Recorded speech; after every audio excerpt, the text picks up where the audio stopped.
Before starting this course on career counseling, it is extremely important to understand why you should take your career choice seriously.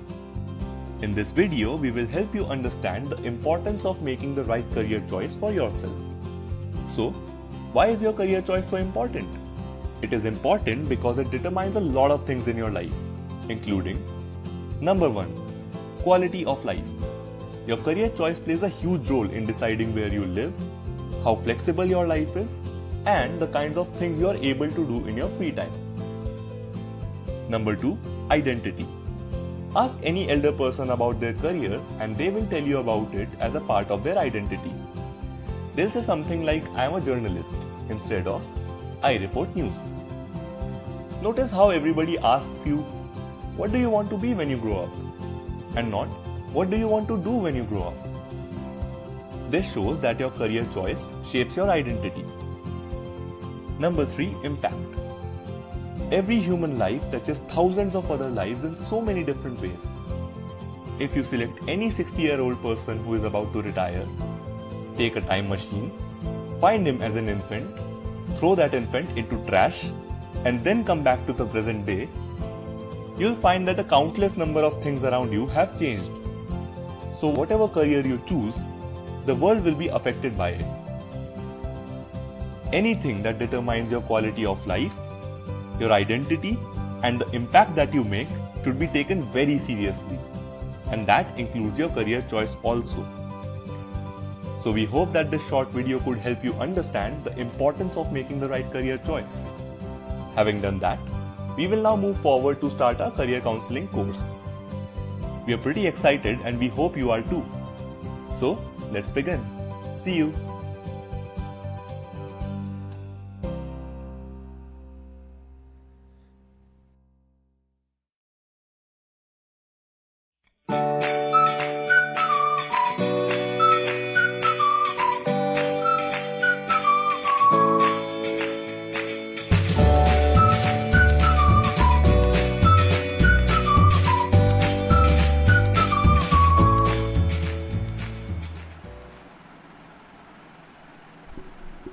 Good evening, everyone. Welcome to day 23 of ProBano's live podcast. First of all, good evening to everyone and welcome to the audience members, Aditya and Mr. Sen. And of course, most importantly, Ms. Shubhi Sachan, who's from Lucknow, who has done Textile Design. And she's also done Textile Future, MA in Textile Future in London. And she's worked with various clients including Alexander McQueen, Givenchy, I'm guessing that's how we pronounce it, Ralph Lauren, Escada, etc., and many more people. And also she's trying on, she's developed multiple projects like Traditional Futures, Life of a Bullet, and then projects like Punāh and then Jambudweep for Reincarnations, if I'm pronouncing that right. Don't scrutinize me if I'm messing that up. So firstly, Shubhi, thank you so much for being with us today. Thank you for taking time to talk to our audience. Welcome to our podcast. If you could introduce yourself in your own words and address the audience. Okay. Hello, everyone. Hello, Mr. Sen and Aditya. I am Shubhi. I work with materials. When I say materials, I work particularly with industrial and agricultural waste to make new materials. Now, when I say that, most of the people ask me, what do you mean by new materials? So whether to make a piece of textile or whether to make a piece of furniture, you need a material. Wood is your material in context to making a piece of furniture, or textile is your material in context to make it a clothing. So anything and everything which you make from requires a material. And when you make things from a material which have been thoughtfully made rather than just made to make a bulk production happen, makes a lot of difference, not only to the environment, but also to the people who live with it. So it's all about consciously consuming and consciously making, and in the effort, making harmony with the surroundings we live in. So that's what I do. Thank you. And first of all, I have to ask you, what inspired you to get into this industry, and what has your journey been like to get to a point where you are right now? To be honest, this is not a very road very much traveled kind of a journey I've taken. So there were not a lot of reference points to begin with. Still, moving ahead, there are not a lot of reference points, but I think that's the most exciting thing about. So if you have even like a tiny bit of success, you feel happy and excited about it. How do I start this whole thing? Is a conversation which is like to most of us, like why Aditya started ProBano. Aditya started ProBano because he wanted people to explore a lot of things which he himself hasn't explored and has not been told about. And he wanted everybody to have equal opportunity. Similarly, I wanted to explore a lot of things which bother me. When growing up, Japan had tsunami. Why there is a tsunami? Why that happens? Why there are fires, wildfires every year? Who puts them on? Why animals are dying? Why there is so much of pollution becoming a problem? What are we doing wrong? We're just living everyday simple life. We're just eating and sustaining ourselves, but still we're doing something somewhere wrong, and hence there is so much happening. So, in order to answer those questions, I think this all started. It started a long while back, but articulation of the thought only started to happen since 2011 onwards, where I was able to articulate my thoughts and put them into a shape of project. And that was, I graduated from my undergrad in 2008. And it was after working in the industry with all the designers you named. So after working in the industry, after seeing the industry side, after seeing the education side, that's when I started articulating my thought and thinking that why there is so much waste happening around us, and who is getting affected the most by it, and if yes, then is it worth it? And if it's not worth it, why people are not acknowledging it, and why nothing has been changed around it? And if nothing can be changed, then what can I do? So to begin with, I can take away my contribution from it. And that's where the beginning of the thing happened. So working for the most eminent fashion houses, where I was making the most wasteful designs, which you see are never used on the runway collections, which are only a showstopper kind of pieces. They're never seen again. Those crazy headgears and to those crazy over-the-top shoes, they're never used again. They're only there to make statements or to make photo ops happen. I was working with those kind of pieces. And once they're made, I think the best production used to go to 120 pieces globally. That was and the pieces sold between 35,000 to 45 or even more euros. That was the kind of prices each garment or each clothing or everything was sold at. So price was not at all a factor, just go crazy. The crazier it is, the better it is. In the process, you make so much waste. You don't care about anything else. And that's what I see in most of the design colleges happening. And that is very, very sad. The time and generation we are living in really requires thoughtful, correct thinking, design thinking, as well as design processing for our times, which is correct and which is affordable for our people to come into the play. So I'll give you a very good example. This shirt is by a brand called 1111, which is very much made with turmeric dye, tie and dye pattern. And it's a free size shirt. Most of the people don't have to waste it. It's not like small size, big size, medium size. It's a free size shirt. And it's 100% organic, 100% natural, made by 1111. 1111 is a for-profit brand run by a very good friend now. And they only work with villagers and artisans and sustenance of natural organic crops, as well as dyes, as well as artisan skills. So that's one very, very small textile based example which I'm giving you regarding materials, how change of palette happens, but you get the similar kind of output. Thank you so much. I guess, the textile industry, even though India is one of the biggest textile industries in the world, but then we don't see it as a mainstream career. We don't know about the formal education. It's still, I won't say taboo, but it's still pretty limited. Most of the people that you work with, they learn by themselves.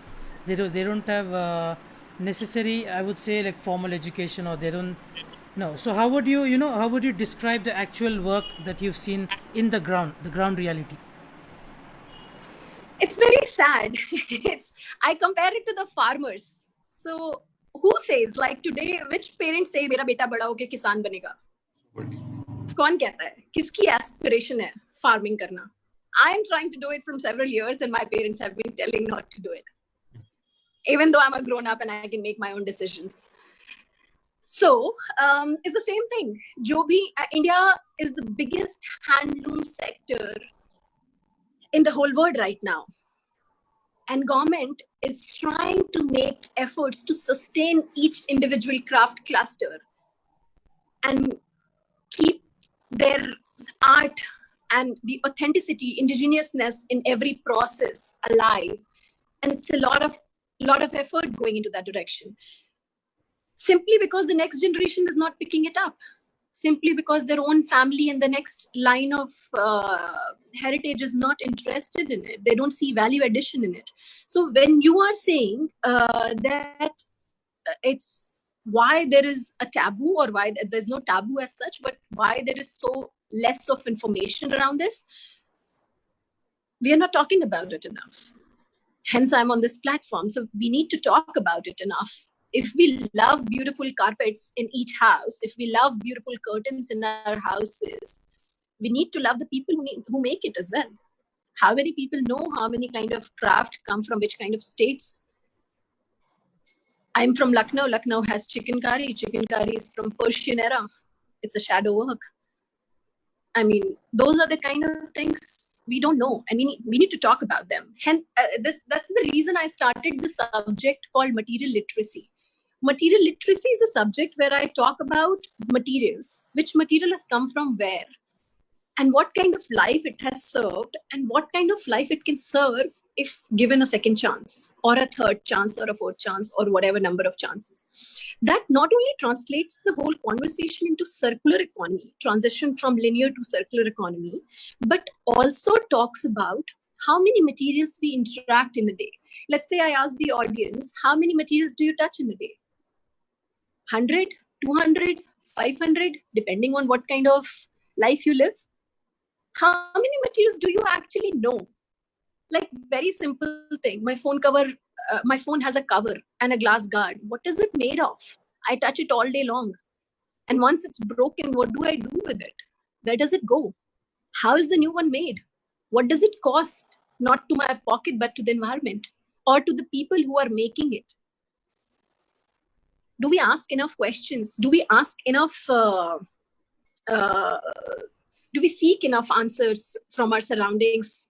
And do we ask ourselves conscious questions which should allow us to either give our attention to something which is more important, or take away our attention when we think something is not rightly done? Thank you so much for those, thought-provoking ideas and questions. So, guys, there's a thing for you.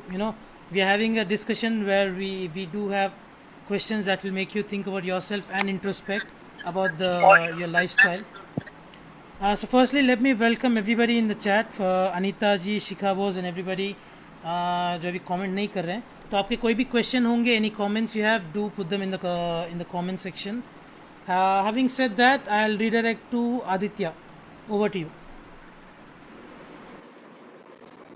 Thank you so much, audience, and I hope the small audio issues that are coming are not really bothering you or are not causing you any trouble. If they are doing, really sorry for that. I think small issues you have to deal with during this COVID-19 crisis.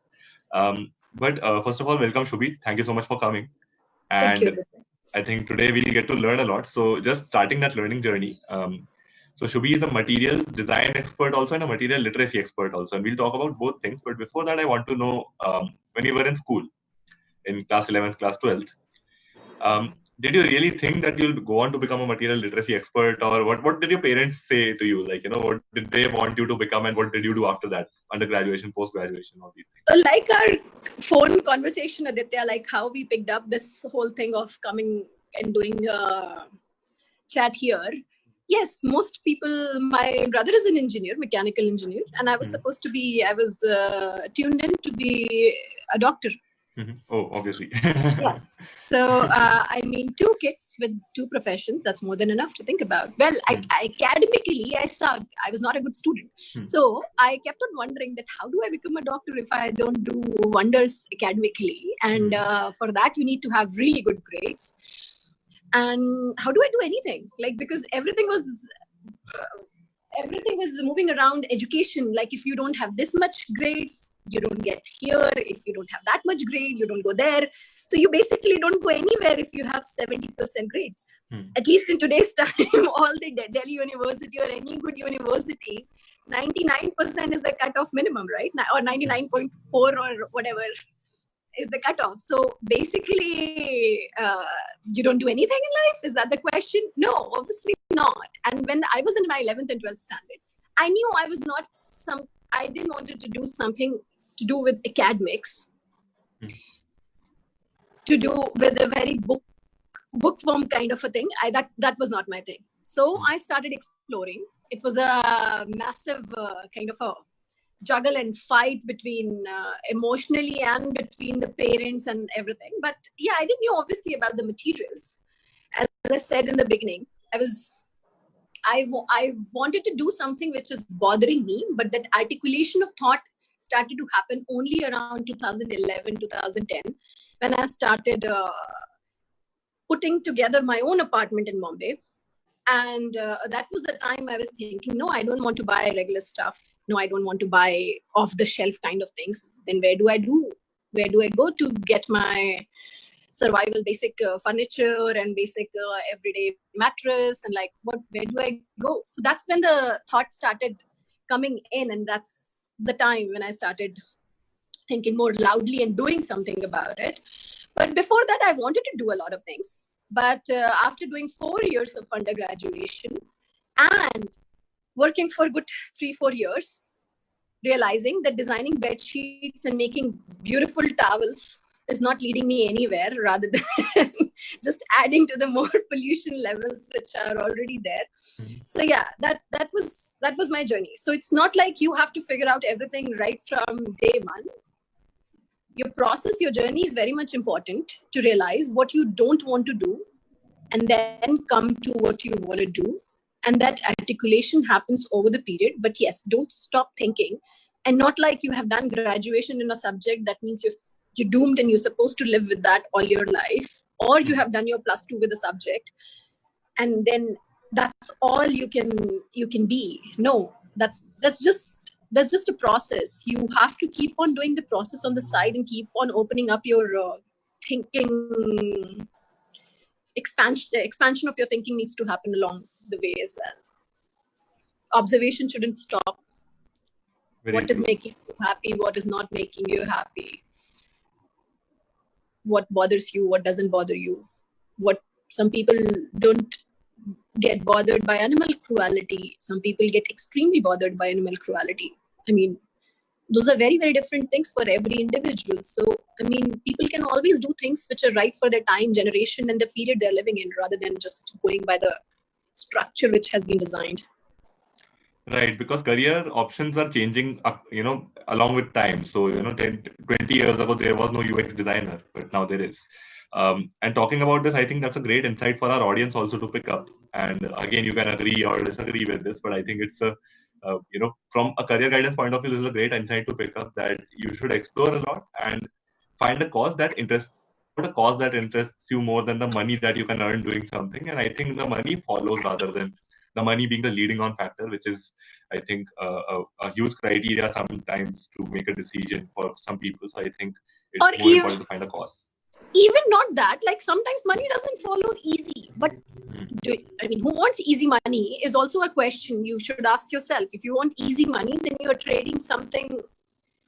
Don't travel the road less traveled. You might not get easy money. I mean, I'm 33. I won't say I'm fully settled in every possible way around me. No, but do I want that? That's also an answer I need to seek, right?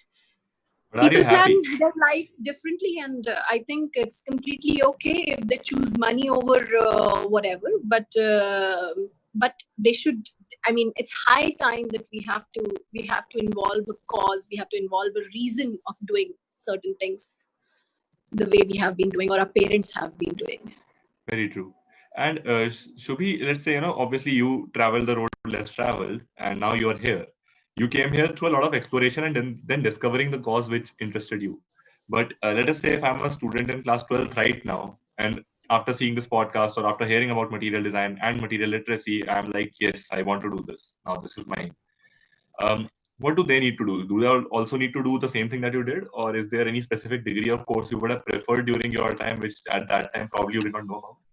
No, nowadays there are a lot of courses. So everything which I do has a trigger around environmental sustainability. And materials is not the only way. People want to do materials, but they need to ask why they don't want to do materials. It's a very tactile and very hands-on kind of a thing. But when it comes to environmental sustainability, there is water, there is energy, there's clean air, there are carbon emissions, there are different kind of things. Terry University right now is giving a lot of courses on this, which is very much in Delhi in India Habitat Center. I think we all know Terry. It's a very renowned institute. They are giving very reasonable, very good courses, and very research oriented, where people can understand why these kind of things are happening and how can they contribute to it. And if going forward they want to make their careers into it, obviously they can pursue it with their masters and PhDs and so on and so forth. So yeah, those are the kind of options very much available in India. And that's one very good program I'm aware of. None of the design schools are actively talking about it, which is a pity at this point in India. There's no sustainability oriented courses only happening. Yes, sustainability might be a module which is very less talked about in design schools. But students can pick courses based on what to begin with. Like, they don't have to be extremely focused, but something to do with environmental sustainability, and that will take them to a direction where it will guide them in their journey moving on. Right. Also, Shubhi, you mentioned obviously you are a materials designer, but then you are also doing it in a sustainable manner, and you mentioned sustainability and environment a lot while you speak. So I also wanted to ask you, what is the bigger cause for you? What is the bigger passion for you? Is it sustainability leading you towards, is it you thinking about that I'll achieve sustainability through my design abilities? Or is it because you had that design ability, you thought that, okay, this will be a good area to apply it to? No, it's definitely not. It's the sustainability is the key driver. Because I have design abilities, no, sometimes I just paint.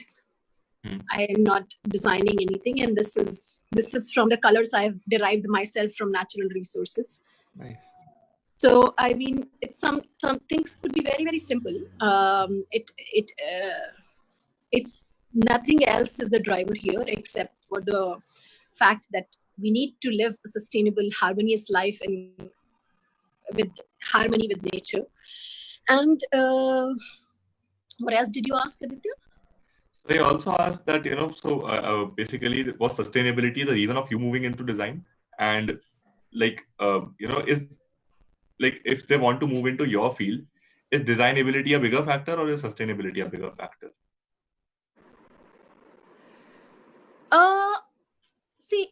Design makes your thinking easier, but I would not say for everyone else. For some people, engineering makes their ability easier as well. So design engineering could also be a way. Design thinking or designing materials is not the only way. But you can engineer materials better. You can architect them. Everywhere there are materials. It's not restricted to anything. When I make materials for flooring. or I make materials for seating. Nice. I mean, these are very simple materials. These are 100% waste from tire industry, waste from textile industry, to waste from agricultural industry when I make new materials. So, it's not you have to have a designing ability, but you have to think. I think you just have to be thinking consciously. That's the key thing to begin with. And whether you engineer, whether you design, whether you architect, or whether you do a simple PhD in polymers, or whether you do your simple masters in polymers, whether if plastic bothers you, you need to know your polymers and do something about it, right? So those are set chemistry-based lines. If students like chemistry as a subject, they can pursue that. If you like something about rocks, geology could be your subject, and you can do something in context to environment rather than just setting mines and bursting the sites away and mining the extracts out. There are so many other ways you can help people locate the natural resources, and those natural resources can be wisely channelized, being a geologist. So it's nothing to do with design. I mean, I don't know if I'm able to convey the message right. I mean, people could be anything. Like, you can be anyone. You can be a teacher and talk about sustainability. You can be a engineer and engineer the things right. Those are the, even doctors use so many materials. So every time a pair of glove goes for a toss, every time a syringe goes for a toss, where are all those materials going? Materiality is required for that also. And people who are serving in the front line of any industry are not the only people doing. I mean, well, in today's situation, when doctors are serving, the research team is constantly working even harder than the doctors to find the solutions and to keep their hands moving. Similar is the situation with a normal everyday life also. Research is happening with the similar intensity to keep that frontline workers moving. So what are we researching on? What is the outcome coming out is also equally important. That will be used, and that will have a very wide impact. Right. So guys, this is another very important insight, I think. So finding a problem, and then through your own lens, you might be able to solve it. So that lens can be of a teachers, that can be of a designers. I think her approach, from what I could understand, was to firstly find a problem to solve, and then she used the lens of design or a designer to solve it. And you can solve it through your own way. Now, this brings me to a very nice audience question asked by Anita ji. She asks, and she has two questions, very interesting. So the first question is, what do you think Ministry of Textiles, Government of India, is it giving proper importance to sustainable textiles? Well, a textile being one of the very few industries is targeted by sustainability agenda in a very, very rigorous manner right now. I won't comment much on Ministry of Textiles making it a proper agenda or not, but a lot of initiatives relatively in comparison to other industries are happening very much under textile. And simply because sometimes people think that it's fashion, it's not interrupting anybody's life. Hence, it's easy to change overnight. Sometimes I get that feel also from it that, if we change automobile industry, that is a bit too much to bring change. But if we change the way clothes are printed, it's easy to change and nobody get bothered by it. That's not the real way to think about it, but that's the kind of feeling I get. That's why textile industry is very easily targeted. But good news is that since it's targeted, a lot of changes happening. Lakme Fashion Week in India, in Bombay, has been doing, this was, if I'm not wrong, 14th or 16th edition on 13th of February of Sustainable Fashion Day. So out of 5 days of Fashion Week, every 6 months, 1 day is dedicated to only Sustainable Fashion Day, which gives platforms to artisans, Ministry of Textiles initiatives, any corporation bringing in, any individual, any organic cotton producers. Everybody comes on board, right from villagers to farmers to artisans to designers to corporations, everybody come together and do a collective display of things, which is a very, very beautiful thing, which I don't see happening anywhere else. Right. Thank you so much for this answer, Shubhi. And yeah, guys, good news. The textile industry is actually improving a lot. And the second question by her is, what is the future of sustainable textiles in Indian textile industry? I think we have already touched that a bit. And if you could extend that a bit, or if you could add on to that thought. Future of sustainability is bright in context to, let's say, where we are right now. We all are counting back on our basics. We are not allowed to move around, and we have to live with what we have. And the richest people around us are the people who have maximum resources at their at their disposal. And who are those people? Those are the people who grow their own food, who grow their own crops, and who grow their own raw materials. We are not rich that way today.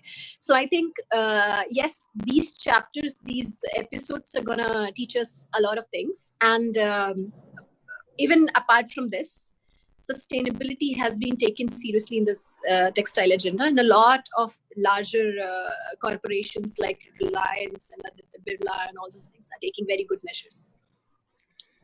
Great. So I hope, Anita ji, that answers your question. And I see many new people joining in. So first of all, welcome with open hearts. And I hope you're not struggling too much in this situation. And I think that's why we have brought this initiative also to you. So if you have any questions about Shubhi's journey or her language or her other expertise of materials, please ask, and we'll be definitely very quick to answer that.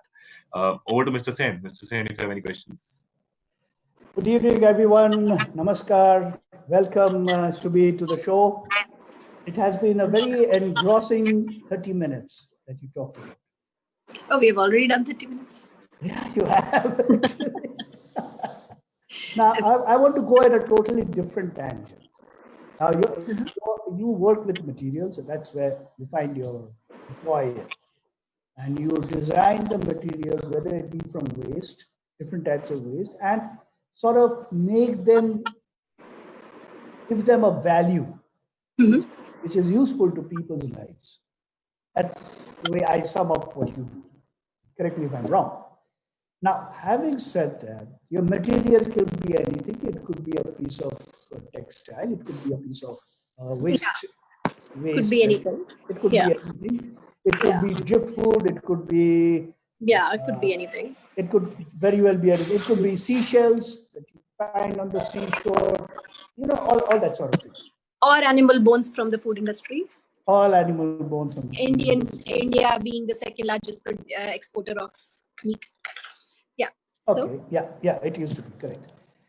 So now I wanted to ask you a couple of questions, which is like this: material designing and creating something from material has been with us ever since the Homo sapien species came into being.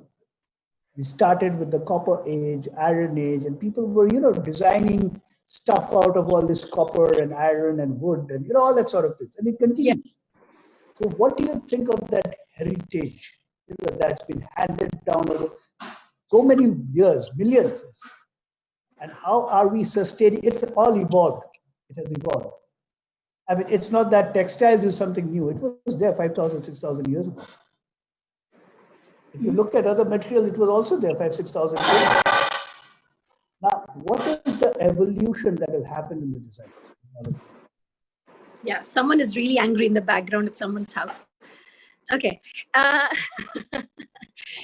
That's more of a discussion, Mr. Sen, rather than a question. No, it's not a question.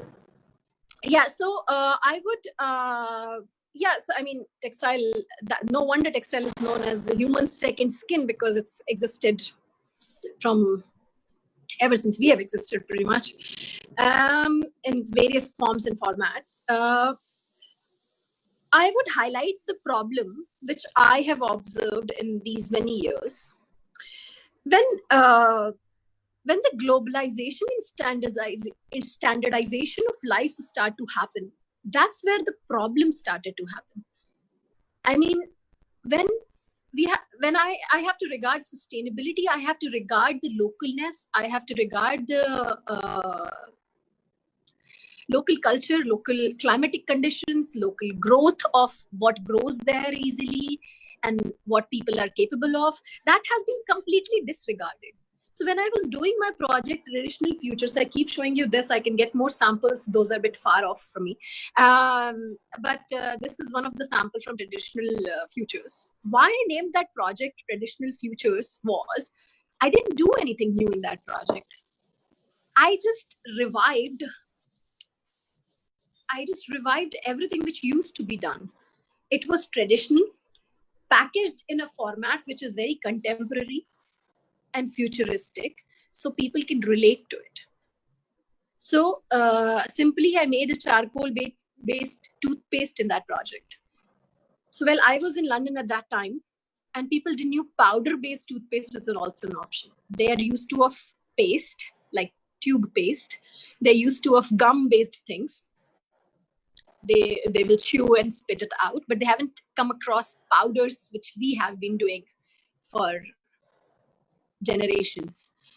I made a powder which is a traditional thing in southern India, which one of the regions has been doing since they grow maximum amount of rice. When the rice crop is harvested, they used to use that as a toothpaste. I mean, they had excess of that material. So, and why did we stop talking about it? Simply because everybody had Colgate in a tube and squeeze it out and clean your teeth. Nobody needs to bother who is doing where. So I think that globalization and standardization of each process, where we want to see everybody sitting on a dining table, everybody having a TV hanging on the walls and sofas and like. Or everybody wearing a pair of jeans. Everybody wearing a pair. Something as simple as that. Just Google on your phones after this conversation, or right now, people who are hearing it, denim-based pollution. You will see rivers bleeding blue, chemical the dye. blue. Yeah, the indigo, chemically, synthetic indigo, bleeding completely out. People dying before we even put on the mask. Each and every worker in those factories has been wearing masks for ages, just because they have to shred and wash our denims to look cool. Yeah. I mean, that's the more faded and frayed it is, it's cooler. Yeah, so that's the kind of, because of the heavy bleaching and whatnot goes into those chemicals. So those are the kind of products we have been promoting and we have been selling. So I think it's really a time to rethink that what is the standard and why should I be in that race? I mean, if my mother is comfortable sitting down and cooking, why should I make a kitchen platform at a height of 4 feet where everybody else's kitchen should look as good as mine or mine should look as good as theirs? I mean, those are the basic kind of questions we need to ask ourselves. And everything required materials. Everything requires some kind of change in the lifestyle. So starting from that to what you wear and how you wear yourself and how you present yourself, everything revolves around standardization and globalization, I guess. Okay, that's a very interesting point. And that takes us to the next thing that we can discuss about is, the materials are being used in cars, automobiles, and in the transport business. So you have a whole lot of steel, aluminum, and, all this plastic and rubber and so many things that have been used. And then they are being designed, and it's not always a utility thing. I mean, I used to drive a car. I don't drive one in India now. I used to drive a car, and there was like 100 odd things that I could do. I didn't even know them. I just required, how to put it into gear and go forward and brake. That's it. I didn't need anything other than that. And let me tell you, 99.99% of people who drive a car, they just need the basics. But what happens is, the design and the material that is used is humongous. There's so many of them into so many different things, And sometimes you're even scared to test out, what does this mean? Like, why has that happened? And that is not sustainable. Absolutely, it's not. And if you look at it, the car graveyard, there are things called the car graveyard. They are humongous. And It is a shame the way the cars are piled up on each other and trash. I mean, some of it cannot even be used as scrap. But people pay lakhs and lakhs of rupees to buy them. So how would you, being a person who works with material designing and material being close to your heart, if you were given the problem of looking at this car waste and doing something out of it, how would you approach the problem? There may be people out there in the audience who could actually pick this up as an idea and go forward. So there are two ways to look at every discussion which we are doing right now. One,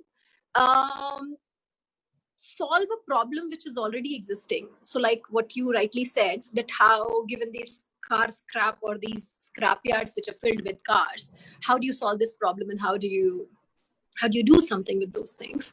Or where most of the pro bono students are enrolling into schools and colleges, there are also design thinking courses which are talking about, or courses which are talking about design for disassembly. This is not designed for disassembly. This is designed for something which has to just scrapped and tossed out. Yep, that's right. So if you conceive the idea right, and if you design, the step one goes right, that you can disassemble it and then reassemble it into something else, like how those Kit Kat wrappers in Japan have been made into origami things, so that they can be, those are very simple things. Isn't this whole phase about knowing that life is not so expensive? We make it expensive and we make it look all about shosha. That's like primarily what you started with. So it's like what we need logged in our houses. We just need basic food and survival of electricity and water. That's all. Like that's how we are surviving. But we make it look so over the top on a usual day. So yeah, basically design for disassembly, thoughtful design. And when we talk about circular economy, moving on from linear to circular economy, this is what needs to be done. When we talk about circular economy, we need to think what we are using, how we are using, how much processes we are exposing it to. Most of the people don't know how is stainless steel stainless. It doesn't come like that. I mean, mining ke baad immediately steel stainless nahi ho jata hai. I mean, that's some food for thought. Go look up, like how is that process being done, and then how it's been made stainless, because the rest of the steel does get stains and does get rusted. So, I mean, everything has a process, and what we are using, how much we are using, how much processes we are exposing to, and what we are doing with the end of life of the product is what we need to think. And hence I'm sitting in this pile, which I would like to show to the audience. These are my materials. I'm sorry, it's a bit too messy. Generally, it's not this messy. It's quite generally materials are nicely organized in these formats where you can see, visualize, and do something productive out of these. And yeah, so I have my tool sets. I do a lot of things around. Very simple materials could be things which are I don't know, which are of your everyday value. So I generally try to make everyday products. I don't try to make anything which is like only an art piece kind of a product. I try to make most of this waste into everyday product. See, like for this example, this is a coaster made out of buffalo bones. Or for example, these are animal bones. Reincarnation was the project where I used a lot of bones, animal bones, and these were collected from the slaughterhouses in Bombay. So yeah, I mean, it's all about thinking that what you are doing at what speed you are doing in this context. Animals die, but if you artificially make them grow fatter and then rebreed them and like do whatnot with them, re-engineer their whole species and then multiply them with a non-practical speed and then keep on killing them, this becomes a problem. Otherwise, it's not a problem. All of us die and our bones, like nature takes care of it. But yeah, if we do it at unnatural speed, it becomes a problem. So all these things, I think all these processes and the whole journey has to be from not only in context to cars, yes, one can use this as a case study and start to think around that and build their ideas around that. But from linear economy, we have to move towards a circular economy. And that circular transition will help us think at every stage of building, conceiving, designing, engineering the ideas. That's a beautiful take. I will move from a linear to a circular. And because in circular, what happens, you create something, you design something in a way that once the life is finished, it can be reused, it can be fed back into the system, and you can come up with a new product. Yeah, and then the whole product is not going to get tossed any which way, because it's been designed in a way that it can be disassembled and put to other different uses, whereas the end product, which is waste or to be tossed out, can also be recycled and can also be repurposed. Absolutely.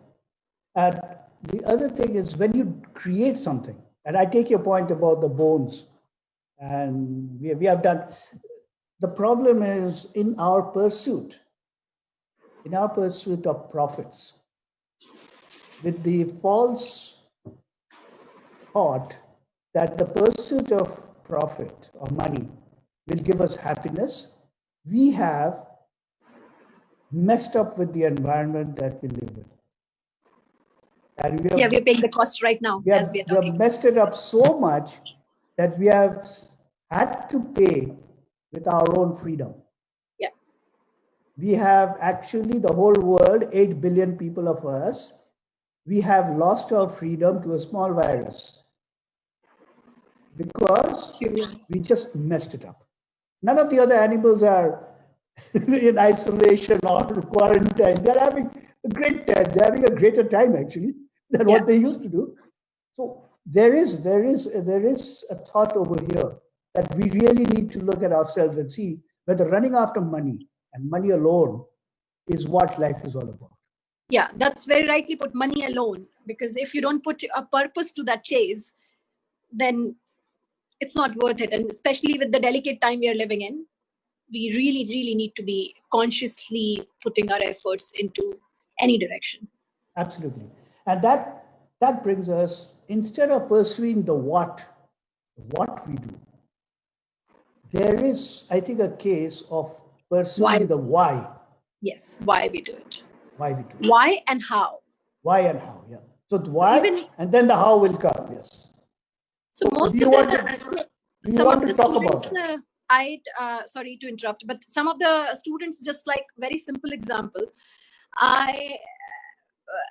I have been taking courses and lectures and semesters at different schools and institutions. When you tell them to make with waste, most obvious thought comes to their mind is like sawdust. For some reason, sawdust is the easily accessible waste they all have. And then they will go and put some Fevicol, wood glue, to sawdust and fix it and bring a very nicely shaped product out, and they will sand it, carve it. It enables them to do all that. Just a thought there, like I'm just simplifying it as much as I can think of it right now. What is Fevicol made out of again? PVA. What was sawdust doing bad? If you throw sawdust in the backyard of your house, it will take care of itself. But once you mixed it with PVA, it's not going anywhere. So, I mean, when you say what you are doing, why you're doing, and how you're going to do it is very, very important. So, I mean, most of the waste I put in hands of people, they don't even think. They just mix it with something which is easily accessible. And then it's all the more contributing to a bigger problem than what it was earlier. So I think, so we really need to think. It's like the shirt I'm wearing, again, a very good case study for me. It's like buttons to the threads, which it has been used to stitch. In the process, what dyes, where does the dye water go? Everything has been thought through. The whole cycle has been thought through.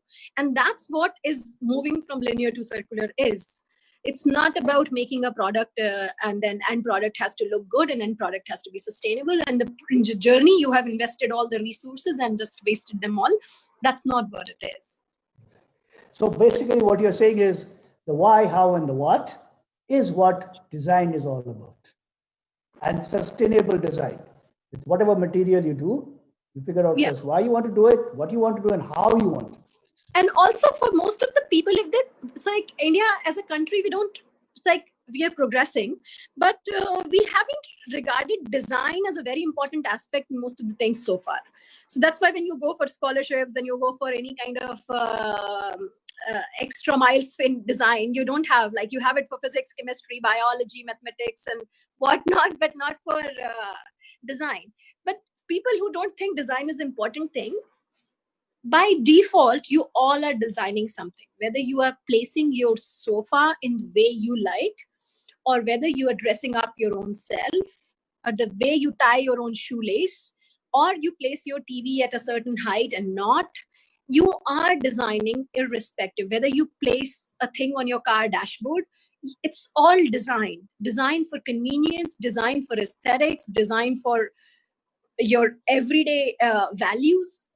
It's all design. You just don't know how to term it in that way. So people who think that design is not important, no, design can solve problems which you haven't thought are very easily solvable otherwise.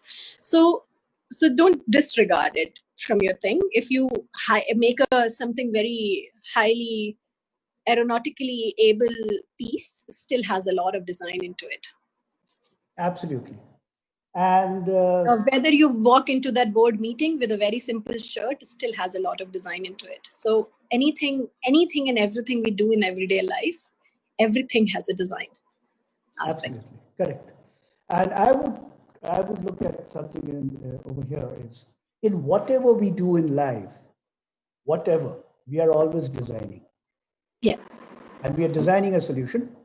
Yeah, so this is especially for the people, like when kids are talking in their surroundings, I've overheard, or happen to be getting this kind of feedback from the conversations. Oh, designing is not something, a practical kind of a viable kind of a career option because it doesn't give you money, or it's not a serious profession or something like that. I just threw in that thought, especially for those kind of parents or mentors or people who counsel other kids in that way. Actually, I want to throw in something. I want to add to what you said. I had been associated with the software industry in India for 8 years. Mm-hmm. And I was with the software leader in India. It was Tata Consultancy Services, TCS. And let me tell you, in the software industry in India, it's a multi-billion-dollar industry. We do not work on designing a solution. So that's a waste. Design is very genuinely lacking in most of the things we are doing today in India. So we are making money. We are getting that 3 lakh, 4 lakh rupees a month, but we are not doing higher order thinking. We have actually become slaves to the Western world, doing the coding and the testing. And I do think there is a case for Indian talented youngsters. And India's got all the talent. 33% of Google are Indian, 33% of NASA is Indian, 33% of Microsoft is Indian. Yeah. There's no running away from that. And I think we need to leverage our deep learning that we have in creating sustainable solutions for the world. And if we can do that, and that's where we lead. But we have decided to make a choice that I just need to earn that much of money.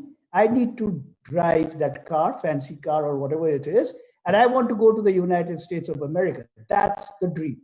And I think we need to reset that dream. Yeah, so what I'll bring in this context of material library, which I run here. So there are many material libraries across the globe. I'm not doing something unique here, but what's the interesting thing about Material Library of India is Material Library of India is entirely made from waste. Excellent. That's not from various industries to begin with. It has primarily the waste coming from textile and plastic industry. And that's very unique. Nobody around the globe has done that. This library talks about the problems of those waste and why they need to be solved. And hence those materials need to see the day of light. rather than having off-the-shelf materials for each one of us out there and then having to make something out of that. We need to rediscover these materials, and that's very unique to India because not every country is a manufacturing hub to everything and anything, and we are. And why don't we leverage something like that? And to make that more easily understandable, I started talking about material literacy, which helps people break that subject down and understand that why we need to interact with our materials and be materialistic in a way where we don't throw away stuff, but we consciously consume. And that's actually being materialistic. Materialistic doesn't mean we want everything disposable. That's on that tone of being materialistic and being really materialistic, understanding the material and actually understanding where it goes and how we can recycle it. I want to hand it over to Samanth for the audience questions. Yeah. I think, you guys might have been seeing me looking down towards the screen all this while. I was actually trying to interact with the audience and figure out, if the stream is smooth. Seems like there was some audio and video issue, and audience, do please let us know if there is still, persisting audio and video issues. So first of all, would like to really apologize to all of you watching in the audience, for the tech issue. Sometimes, obviously, since we are all sitting at home, these audio or video issues or any small tech issues that we face are difficult to figure out. But yes, if you do want a 2.0 with Shubhi, definitely let us know. And if Shubhi is free sometime next week, next to next, we can surely get her on. And I'm hopeful that you were able to listen at least to the audio clearly. And there was a lot of learning in this podcast. I'm pretty sure, all of you will be very happy with it.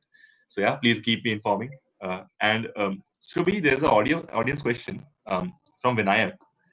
It's a long one, which usually Vinayak asks pretty long questions. It's shown in research that the richer and more economically prosperous a country gets, the more environmentally conscious the citizens become. In the poorer countries, other priorities like poverty take prime importance. Hence, talking about replacing plastics, etc., are not feasible in poor countries. What can be done in such situations? I'm sorry, Vinayak, but don't you think that the poorest the people are, the less plastic or any other crappy material consumption they have? We are the culprits. We use it the most. And we want convenience in our life. They do everything from scratch most of the times. Even they have a plastic bottle, which they refill 1 million times, which they shouldn't be doing. But they do it over so many times. They keep on using it because they simply don't go and buy that soft drink bottle over and over again. So that's prosperity and sustainability. Well, what do you consider Bhutan as? Like, Bhutan is the most prosperous country right now, one of the most prosperous. That's not one of the richest countries. That doesn't have to do with the poverty. Yes, Denmark is also rich and prosperous. But then what do you say about Bhutan on that contrary? So and the COVID-19 cases to talk about in Bhutan, why they were so less. Even to begin with, the case went in through a US visitor in there.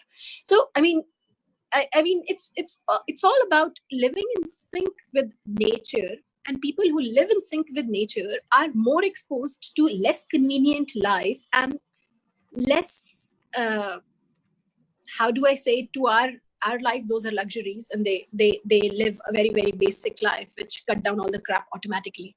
So it doesn't have to do with that's not the kind of comparisons I will draw here. I'm not fully in sync with that kind of comparison, Vinayak. Right. So I think the insight to draw from this is that whatever the financial status of the country, if we were to say that, I think all of us can in our own way work towards sustainability, and it is not just something which the richer countries should focus on. I think every country should focus on it, and it is for not just for a country. I think it's for humanity as a whole. And if you see any of the documentaries made on environmental sustainability for the audience, America being the richest of one of the richest nations, they have the highest carbon footprint. They have the highest most carbon footprint of like one person living in India. I think one person living in US, I think it's 2.5 or more than that people living in India. That's the kind of consumption they have. So that has nothing to do with that. You just have to live a conscious lifestyle, and you have to design and contribute towards that kind of thinking to begin with. Right. I just want to add something over here to what Shubhi said. And Vinayak, this is for understanding and knowledge. I worked on a solid waste project at a country level on how to dispose of solid waste and do things like that. And one of the things that we had to figure out was how do people pay for the waste they create? And the global standard for that is as a percentage of your electricity bill. There has been studies that people who consume more electricity, that means people who are more developed and more prosperous, they create the more waste. Yes. And that is why it is linked as a percentage of the electricity bill. And this is, there are models on this. Finland. And that's why I mentioned US in that conversation. Exactly. And Finland is the leader in the studies, and they are very sustainable. Finland is very sustainable. And whether it be their education or their materials or whatever it is. And somehow they have managed to do this. God knows how they've done it. But yeah, it is there. And Vinayak, if you're interested, I can have a chat with you on this. Yeah, we can have a separate conversation. All three of us can have a separate conversation. Absolutely. As well. Great. And I think, guys, with this, I think let's end the stream on a high note. And first of all, thank you so much, Shubhi, for being with us, for coming today and helping us. Thank you so much, guys. And I'm really hopeful that we'll be able to do a 2.0 soon. Thank you so much to the audience for sticking with us through the tech issues and still giving us so much love. People have written inspiring comments like "Wow, amazing!" This in the comment section. So I'm really thankful to all of you. And guys, do comment in if you have any questions after this also from Shubhi. We'll definitely refer it to her. Yes. So more than happy to connect. Also, if somebody wants to connect and want to know about material library or anything to do with material literacy. Yeah, guys. So material literacy, anything related to materials in short, Shubhi is the person you should definitely go to. And you can contact us also. So with this, stay safe, wash your hands, explore a lot of things, and find out the cause that you care about. Find out an ability of yours to solve it, like Shubhi did. She solved, the issue of sustainability, that we are not moving towards a sustainable future. She tried to solve that through her ability of design. Like that, you can also find out what you are passionate about and try to find an ability to solve it. And yeah, do the best job that you can. Take humanity forward. So with this, thank you so much for joining in, and we'll see you tomorrow again at 6 p.m. Same time, same place. Thank you so much, guys. Thank you. Thank you all. Stay safe. Bye-bye.